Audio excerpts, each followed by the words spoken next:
And I'm like, nah, I can do things way differently, still be legal, but we're going to change the rules and give customers either a better experience. We're going to be able to be more efficient with whatever processes we're doing, because I'm not going to hold myself to the rules that some other organization might be saying, oh, these are the standards that we have. You know what I mean? Like, I'm not talking legally. Yeah. There's different legal ramifications there, but in my point of view, it's just like the rules of the game are almost always set by the winners of the previous game. And so if you're trying to win in that game, you're playing by somebody else's rules, you might want to look at bending those rules. But Yes, but I also think that you can extend it. oh, Not outright breaking the law, but I think That's why I want to be careful. but I think you can extend it to the law, because I think that Yes, a lot yes. of laws are in place because people said that these should be rules, that this is how we should conduct our behavior.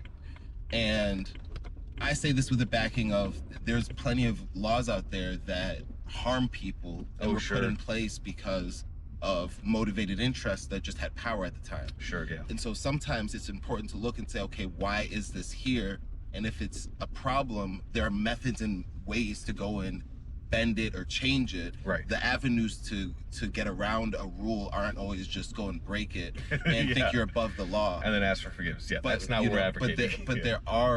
there are means to go and say, okay, I don't know if I don't know if I agree with this. Right. And I have, at least in America, I have the Good distinction. right the political capital of free speech, and I can go and mobilize people and go and change that. And so that gets into a different discussion of lobbying and everything like that. But I do think that laws are made by people, and knowing that it was other people that came to a decision and said, this is what's going to be in charge. It's like, okay, but it's not set in stone. And I think that that's why business has its potential in America.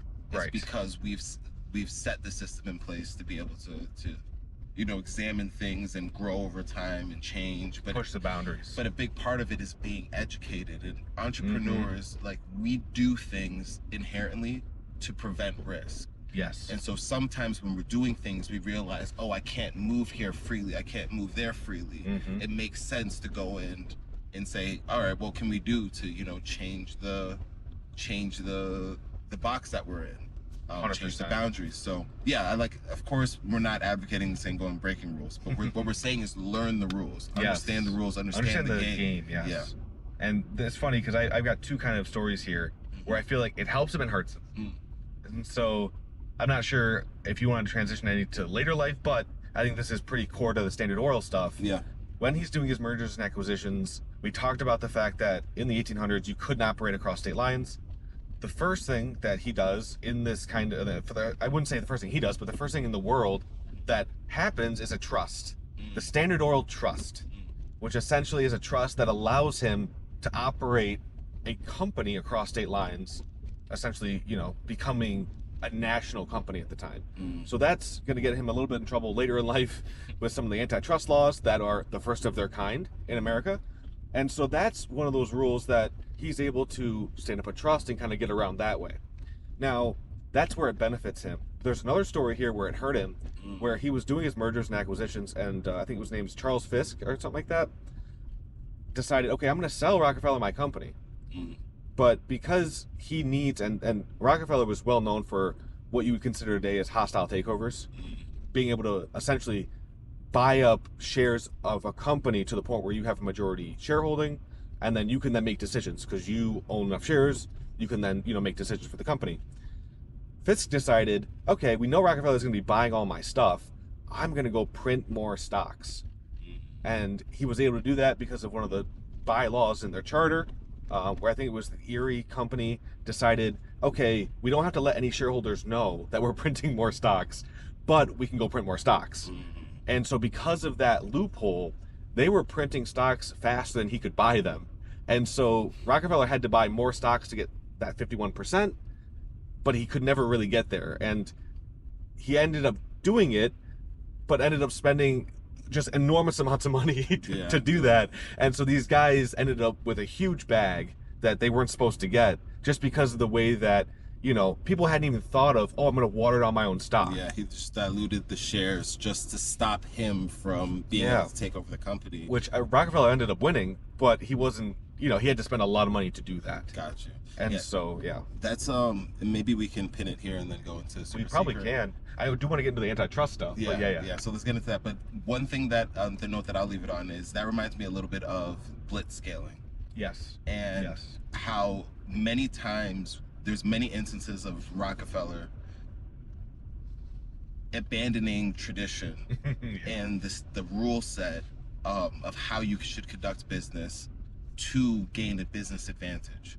That's one of them where it didn't necessarily go as planned, but he was like, I'm willing to just spend until we get this company because I believe that we can make up for this down the road. Another instance is when he was what was it? He was selling. Shoot, It's curious. Yeah, just about my kid. It's curious because what you said is like, I'm gonna spend money and I'm gonna plant my flag here, and this is what we're gonna. It reminded me of Meta. They spent $10 billion on the metaverse. Now it didn't exactly work out for them yet. Yeah. But Zuckerberg's like, yo, I'm gonna do this. Yeah. Because I'm betting on the future. I think this is where things are going. Yeah, that was in their books too. It's like they were making $100 billion, like almost. People don't realize that. Yeah, and so they said $10 billion here. It's a big number, so it sounds. It sounds, you know, ludicrous to the most people, but it was something that they overspent. He overspent on at the time. Technically, he on overspent Instagram. Right. And you look back, you're like, oh my God, it made so I would much have paid sense. that, yeah. WhatsApp, he spent $17.9 billion to acquire, or maybe $19 billion, but you look back on it and you're like, oh, it makes so much sense. It's when you have a good internal sense of value, it becomes a lot easier to make decisions that look crazy to other people, but make so much sense when you look in the rear view mirror. Yes, 100%. There is another story of that with Rockefeller where later in life he starts getting a little, you know, combative with Carnegie, who is U.S. Steel. Yeah. Where Rockefeller actually ended up buying the largest iron mine in the United States, and was like, listen, like, I know you need this. Yeah.